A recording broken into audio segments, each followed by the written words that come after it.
is the winner, and they'll get a prize. Best photo, and that is going to be subjective up to my and a couple other leaders' decisions, the judges' decisions, on the best photo taken at one of these spots. And the third one is kind of the biggest element of this, that you guys will get to have fun with your small group. I didn't even tell your leaders about this part mostly, but that is that we are not just doing a photo scavenger hunt, but it is a costume photo scavenger hunt. So did you hear me talk about it earlier? Is that why? No. Or you just I knew? was thinking October, Halloween. Yeah. So you guys will be able to dress up as much as you want. Obviously try to coordinate with your small group. Talk to your small group leader about it. And you guys will have to dress up together. And best costume as a group, not individually, but as an entire group, is going to win a prize as well. These are going to be really awesome prizes because we didn't spend a lot of money during the times when we were meeting for COVID and lockdown. So these are going to be some really awesome prizes. You guys are going to want to come dressed up. Shh. All right, listen up. You guys talk about it more in your small groups. Number 2 is this. This Sunday is going to be something really awesome. I know some of you guys come here Sunday morning. A lot of you guys don't, or your families don't come here Sunday morning. But this coming up Sunday is going to be Youth Sunday. So we're going to have Taylor leading worship. I'm going to be preaching, and then we're going to hear from some of the other students that are here. Some of your guys' friends and peers are going to be sharing parts of their testimony, be sharing what God's teaching them. And so it would be amazing. We're going to talk about it more in my message, but it'd be really cool if you guys can make it and come be a part of it. I think it'd be really cool if we had even just this group of 25, 30 of us just sitting in the front of the service and being able to just be able to show the rest of the church that meets here and that pays so that we could do fun events like this exactly what we do and what we have going on here. And so I encourage you guys to come and be a part of it. That was pretty much what I had for announcements. And let me see if I can get up our slides here. Maybe. Nope, hang on one second. Let's see. There we go. All right, cool. So I want to recap real quick, guys, where we are at. Our series that we have been in is called Take Home Faith, and I've been showing this number 168 on every single week that we've been meeting since we've come back from COVID. And it's because I really feel that this number is important, that it matters, that it should be something that is ingrained in us. Why is that? Who can tell me what the 168 stands for? Right. How many hours in a week? How many hours are in a week? And more so, what are we doing in those hours? As we've talked about before, thank you, Radek. I love your enthusiasm. That there is a lot of time that we have. And how we fill it and what we decide to do with it affects how we live our life. Last week we talked about worship, and we kind of said that there are a couple different things that we need. This has kind of been one of the key verses that we've been coming back to over and over again, and it's kind of what this whole series has been based around. And I just want to spend a minute rereading it so that it is fresh in our minds. Maybe if we weren't here that first week, that we can see it. And this is Matthew 7, verses 24 through 27. This is Jesus talking here, and he's giving us the story. He says, "Everyone who hears these words of mine," the words of Jesus, "and does them will be like a wise man who has built his house on the rock. And when the rain fell and the floods came and the winds blew and beat on that house, it did not fall because it had been founded on the rock. And everyone who hears these words of mine and does not do them will be like a foolish man who builds his house on the sand. And the rain fell and the floods came and the winds blew and beat against the house, and it fell, and great was the fall of it." I don't know about you guys, but I know I don't. Is anyone who wants to be known and categorized as a fool? Anybody? Maybe, jokingly, right? For most of us, we want to go, no, we want to be wise. We want people to think highly of us. We want to be seen as someone who knows what he's doing. And here what he's saying is that you and I, we're going to go through, as we go through 168 hours in each and every week, that we're going to have moments of great joy, but we're also going to have moments where things are going to be really hard. Where, man, sometimes the people that you relied on, people that you respected, people that you look up to are going to let you down. Moments where you think, okay, I have everything I need in life. You're going to realize you're going to have, none of it is going to fulfill you in the way that God is saying that his words can. And so we got to make sure that this time that we have, that it travels. That these messages aren't just meant to be heard here, but that they travel home with us. They travel into our schools. They travel into our friendships. They travel into our relationships. And so we said that there are a couple core things that we need to have. 4 specifically, we said prayer is so important. It's how we commune with God. We spent a week talking about that. We then talked about for 2 weeks the Word and how we get into it and why we don't get anything out of it, and how this is, between these two, is how we begin to get filled up, how we really begin to know who God is and who He isn't. And then last week we started this understanding of what is worship. And last week we talked about worship within music. What we do here on Wednesday night, and again, how it needs to travel, not just be here Wednesday nights or on Sunday morning, wherever you guys go, but that it needs to be something that we are doing regularly, because music and worship have this effect on us and in our lives that changes our perspective, that changes the way that we view the things around us and our situations. But tonight, we're going to continue talking about worship. This is part 2 of this, because even though we talked about worship within music, there is also worship outside of music. I like to think of a quarter as our example for tonight and why we're spending 2 parts. You know, a quarter has 2 sides to it. There's heads and there's tails. And it would be a silly question for me to ask you guys, what side is more a quarter, the heads or the tails? Right? How would you answer that? You wouldn't, right? You're like, it's both equally a quarter. The head is just as much as part of the quarter as is the tail side of the quarter. They're just named differently, and they look a little different and have a little bit of a different function the way that they look. And that's the same when it comes to worship. There is worship both inside of music that we covered last week, but worship also that is outside of music. And that's what we're going to be covering today. But I hear a lot of you guys ask, especially in our small groups here, well, what is worship technically? We keep saying it, and we know that there's a part of it that is music, and there's a part of it that isn't music then. But what is the exact definition? How do we define this? What do we are to say when we're saying what worship is? If I could give it, this is my personal definition as I've studied and read the Bible, as I've looked at how it's mostly used. Again, this is a general use of the word, but here's the definition. That which pleases, praises, and focuses. Say that again. That which pleases, praises, and focuses. Specifically, that's just a general term for it. But specifically when it's for God, right, and our use of it, it's that which pleases, praises, and focuses on God. And so today, I want us to look at Romans 12, is because I think it's going to show us how worship within music is really important, but there is this whole other category within it, this other half of worship that has to do with much more than just our musical interests. This is Paul writing here in the book of Romans, and this is in the 12th chapter, and so he spends 11 chapters, almost half of the book, talking about why we should worship and what is true about God, what we can know is true about God and our lives. And then he says this. He says, I appeal to you, therefore. Saying, meaning that I'm coming to you guys. I want you guys to hear me on this. I want you to give me your ear and listen. And this use of therefore is to say everything I've said up to this point, all 11 chapters that Paul writes about in the book of Romans before this, he's going, all of that, you need to really listen, because this is what it equals.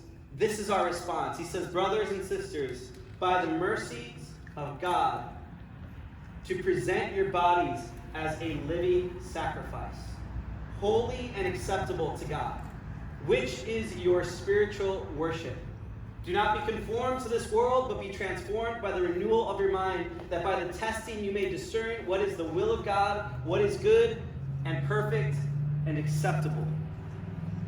There's a lot here in these 2 little verses. But I want us to focus on this, and we're going to start with this verse 1 here, this first part. I appeal to you, brothers, therefore, by the mercies of God, to present your bodies as a living sacrifice, holy and acceptable to God, which is your spiritual worship. Why our bodies? Why is this use of sacrifice? And what does any of this really have to do with what he calls here our spiritual worship? This all matters greatly to us. You see, in the Old Testament, the first half of the Bible, there was this time right before Jesus came, after Adam and Eve had sinned and fallen short of the glory of God and then been kicked out of the garden, where then now they have to live, and they have to live with the reality that sometimes even if they want to follow God with their best intentions, with the best heart, that they were going to fall short. That they weren't going to live up to the standard of perfection, of holiness that God had. And so that to remind them, to show their sincerity of God, I'm sorry, please forgive me. I want to be right with you, God. I want to do what you do. God gave them away before Jesus came. And what he would do is he'd call them to make these offerings or these sacrifices. And he'd go, what you have to do is you have to take the purest lamb, the purest fruit that you had, the first of it all, and you would set it apart. You would put it over here off to the side, and then what you would do is you would gather together like once a year, or as often as they would traditionally, but they'd come together in big groups like this. And so if we were doing it as a community, what we would do is we would give all of the best first of whatever we had. Right? Joseph, your family does, what kind of fruits do they do? Any kind of fruit. Any kind of fruit, right? So let's say an apple, right? Joseph would bring the best apple that he had, and he would just present it here. And what we would do is we'd all gather around, and we'd go, man, this apple, Joseph could have ate it at any time. It maybe was the only one they had, but it was the best that he had to offer. And so we're going to take it, and we'd like squish it, right? Or we'd destroy it, and we'd go, man, that is a reminder that just as our sin is destroyed, it is paid for. That they were trusting back then that God was going to bring somebody someday soon that would be crushed in the same way. It's what God promised back in the book of Genesis. And that he would pay for our sins fully. And so we would do that regularly because these things, that apple would only last us for so long. And then we'd have to come back again because it's not like we stop sinning and we're just perfect from there on out. But then like the week after this, let's say Joseph messes up again. And so a month from now we get back together and Joseph's like, I brought this other pure apple that's set apart because, man, I just keep falling. I keep falling short of the glory of God. But I want to be right with God. I want to be with him. I want to be with him. And so we'd bring that apple again and we'd crush it. And it's a reminder to all of us that God had paid for it. That God loved us. And it's a reminder of that there was a faithfulness of God that was coming. It wasn't just with fruit. They also would bring animals. They would bring a lamb that they would slay and they would cut up on the altar. And as the blood that we saw there, we said, man, the blood of this coming Messiah would cover us and redeem us. That was in the Old Testament. Now that Jesus has come, and we read it here in the book of Romans, this is after the life of Jesus, it says now there is a new sacrifice. And that sacrifice isn't just in a fruit, it isn't just in an animal, it's not just in a really nice candle that we have or in some bread. But what he's saying here, those are all real offerings, by the way, back in the Old Testament. But what he's saying here is now we are to present a new type of sacrifice. And that sacrifice is our bodies.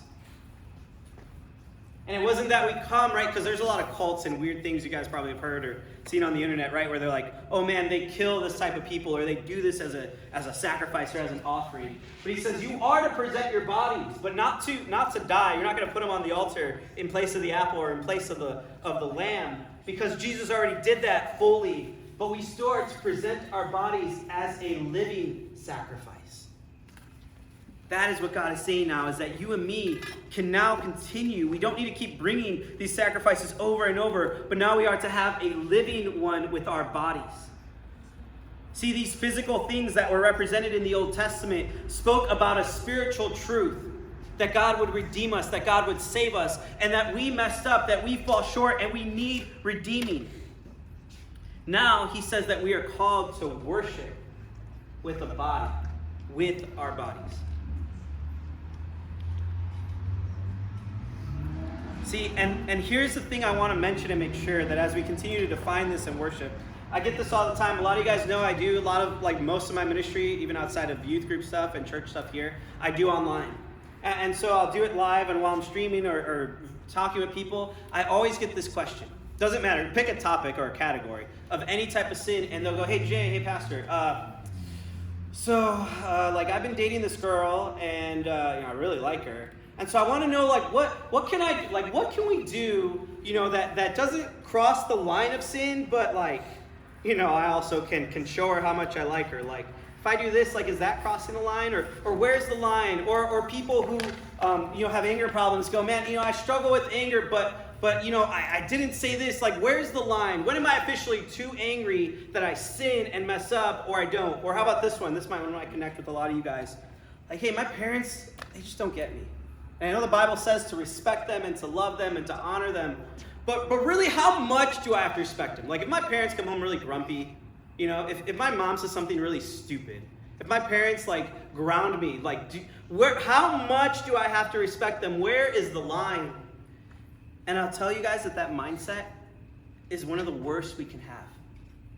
Because Jesus never said, here's the line. And anytime somebody would actually ask Jesus, where is the line on something, he never actually said, okay, here, you can go this far. But rather, his response is something we didn't like.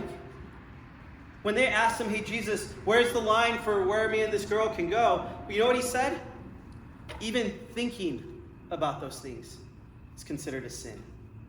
See, Jesus wasn't playing around. He wouldn't go to where's the line, but he would just tell you, man, he would go to the most extreme, that even the thought was considered wrong and sinful.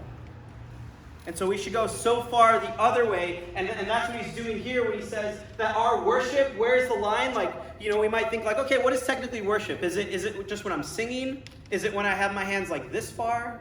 Like, is this not worship, but this is? And then this is like super spiritual worship? Or is worship really like, if I do this, is that worshiping?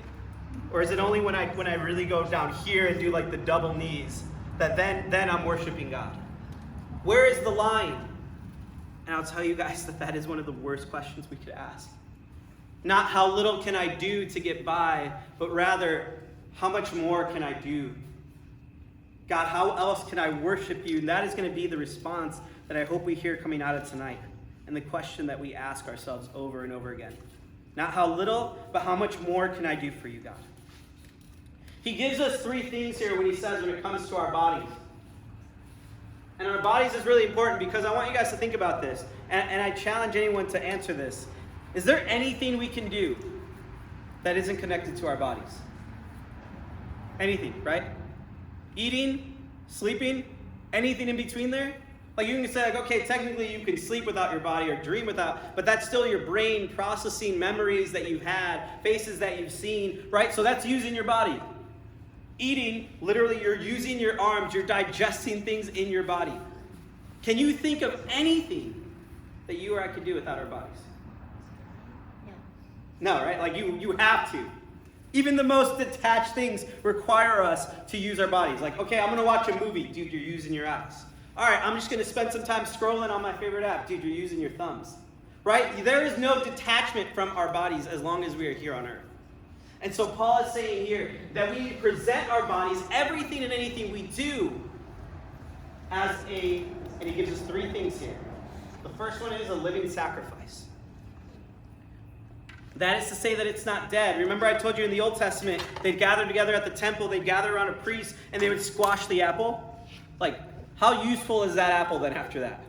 Unless you're going to like make applesauce or something, right? Like, it's not very useful. It's lost its purpose. If you cut up a lamb, and even in the Old Testament, there were rules for after you slayed an animal, you weren't supposed to eat the meat. You're supposed to leave it, you're supposed to burn it, and then toss it away and discard it. It had no other use at that point. But here what he's saying is as a living sacrifice, that your bodies, you and me, he's not calling us to die, that what we're supposed to do is it actually calls us to live. That we're not dead. We're not stuck at the same spot that we're in. If you crush an apple when it's only 3/4 grown, it never gets to grow that last fourth. But here, because we're living, we are dynamic. That we change, that we grow, that we don't stay the same. That's number one. Number two, he calls us to be holy. Have holy bodies. That means set apart. Like I said, they would do this in the Old Testament too, where they would take one specific thing, the best of the best, and they go, man, I'm putting this aside for God. This is going to be what I bring for God at the end. And now he's saying that our bodies need to be set apart, different, without blemish or spot, or for a specific purpose. Right? That apple that we set aside, or that lamb that we have set aside, wouldn't be like, okay, let me just shave off some of the fur on it, or let me just take a bite, let me cut it in half and use a bit of it. But rather, it has a purpose. It is set apart. It is holy. And the last word here, it's going to be one of the biggest ones I want us to hear tonight. Acceptable. That our bodies would be acceptable to God, passable, pleasing. And by being acceptable, it's not trying to go, where is the line and how close do I have to get my body and make sure I'm over it. But man, it is acceptable to the point where if the line's over there, I'm walking this way and trying to get as far as I can be so that I am acceptable to God. And then I love this last part. He says, which is your spiritual worship. We end this first verse with that term, spiritual worship. Lagarina. Only appears one other time. That's the word that's used here. It's part of the word logos, if you've heard that before, the term of word. or its other use is reasoning, and it only appears one other time in 1 Peter 2:12. And historically, if somebody read this and read the words spiritual worship or that word originally in its language, they would know and understand that this wasn't just what we do, typically what we think of in worship within music. It's not just this moment where we're like, oh man, I feel something in my heart, like the music's really getting to me, or this is like my favorite song, and so I'm going to lift my hands, or I'm going to make a decision based out of emotion alone. But rather, when they read this, that what Paul is saying here is, present your bodies as a living sacrifice, holy, acceptable to God, which is your spiritual worship. And that word, what he was saying here, has had two things in mind that would be at the front of it. That it wasn't just a heart thing, but that it was a heart and a mind thing. That these two things would be held up perfectly. That it wasn't just, okay, God, I'm following you because right now I'm hearing something I really like, or I really enjoy this song, so I'm going to go and I'm going to say, God, I'm going to give $500 to this thing, and then never really do it. Because afterwards I don't have the emotions anymore. What it's saying here is, with a sound mind and with a passionate heart, that you guys understand, you know God, you love God, and that you make rational decisions right then and there, in every moment. To go, God, I'm not just following you when my heart feels like it and when my emotions are in it, when it's really easy when I'm at youth group. But God, I've made up my mind. I understand who you are, and I've made up my mind that I'm also going to lead with both of these two in front of me. I've decided to follow you as a living sacrifice. This is what it means to worship God. I love the way this author once puts it. He says, worship, I think I have it here. So what is worship? Worship is a way of life that celebrates the truth that God is God and we are not. Come on, guys, that's awesome. This says here that worship is a way of life that celebrates the truth that God is God and I am not.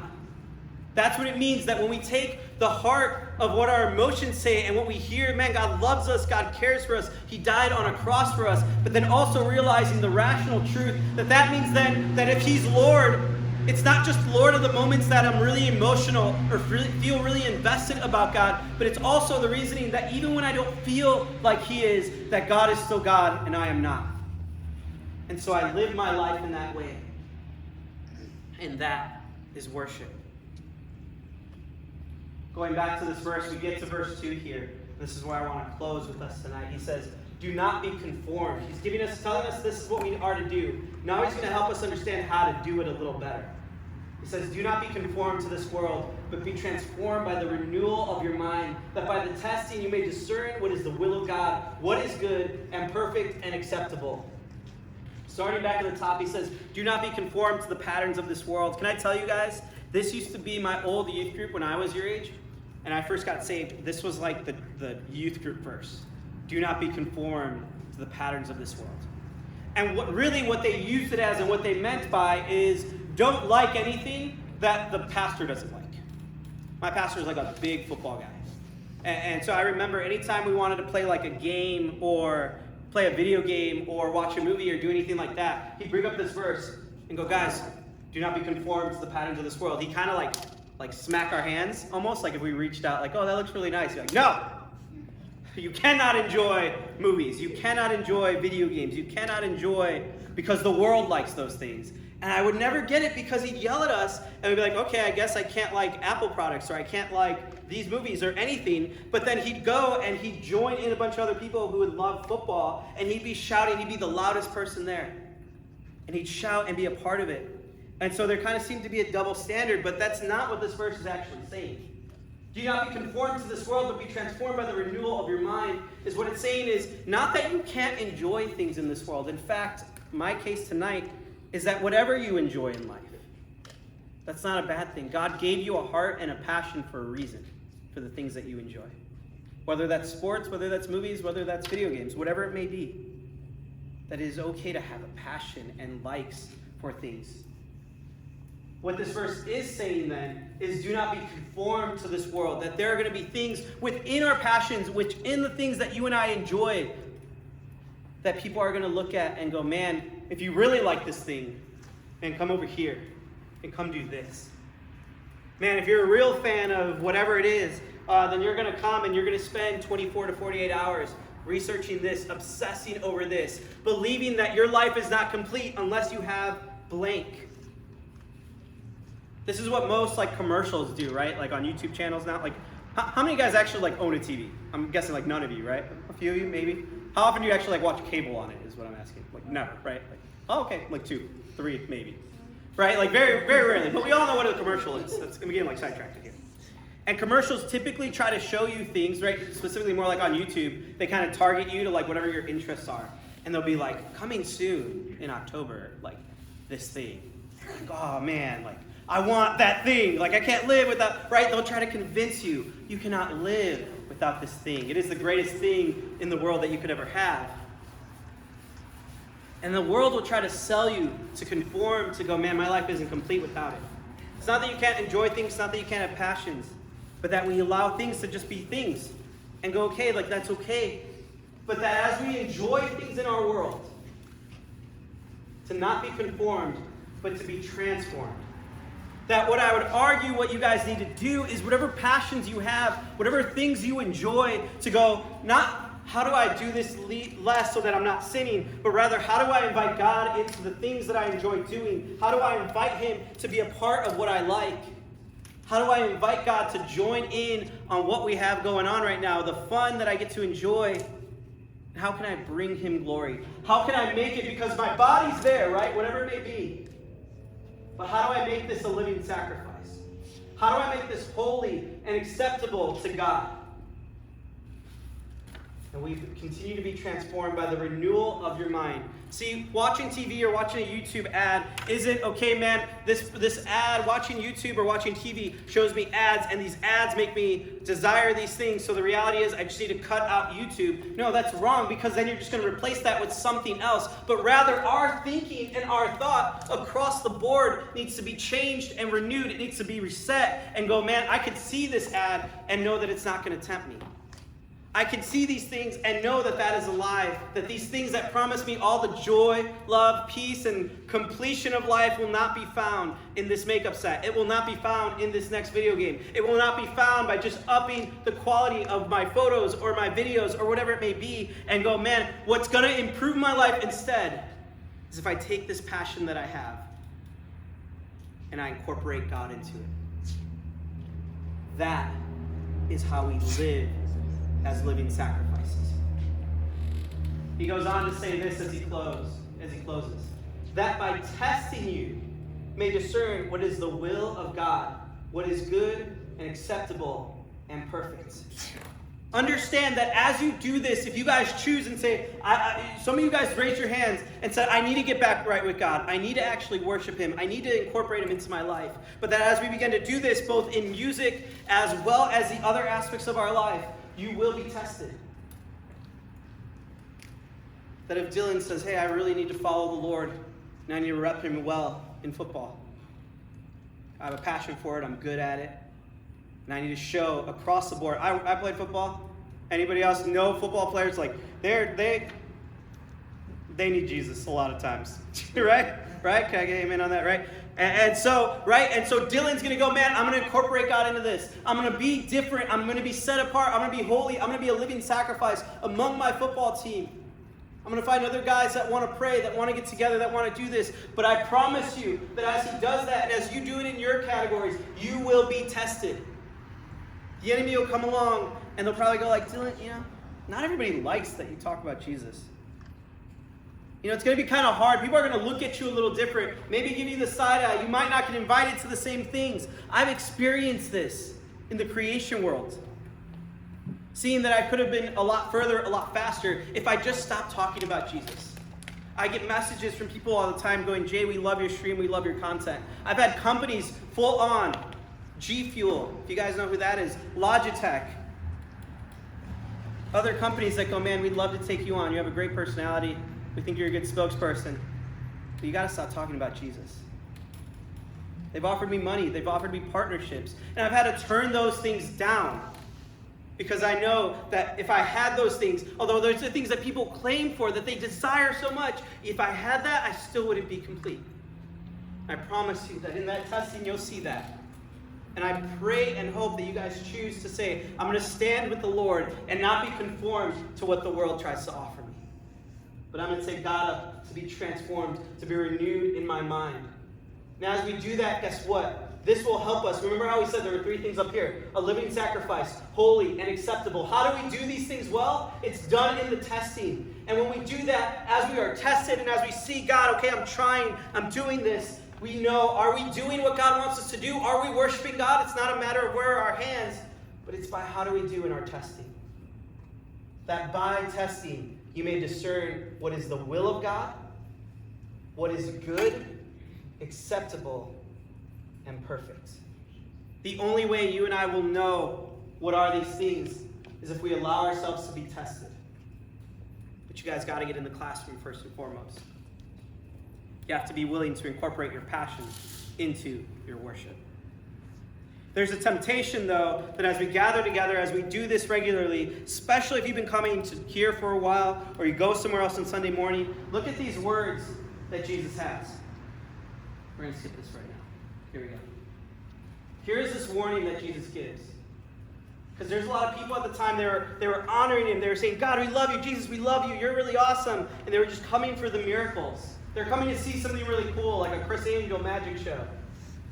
Jesus says this people honors me with their lips, but their hearts is far from me. The worst thing you guys can do is come here, lift up your hands, when you're around other people, pretend like, oh, I love God, I love Jesus. He's the best. But in your heart, never actually have that time with them. Never make that decision to have spiritual worship where your heart and mind are together on it. And so you just come here and you sing some songs, and you maybe honor him with your lips because you know all the right things to say, but your heart is so far from him. Last week we had 5 people raise their hands for the first time and go, man, I want to follow Jesus in worship. For the first time, go, I want to give my life to Christ, that he is the Lord, and I want to be with him. But real worship costs something. It's going to cost you. It's going to cost me. But he is worth it. Why do we worship God? Why put in all this time and effort? Because he is our creator. He is our Lord. He is the Redeemer. He died for me and you. And I love this saying. It says, he died for me, so the least I can do is live for him. He died for me, so the least I can do is live for him. That's my challenge to you guys this week as we move forward. This has to travel, guys. This can't stay here with us. It has to go into your other 168 hours, 67 hours. So we don't just sing, but we fall more in love with what God has done and is doing in our life. And we worship him with our lives.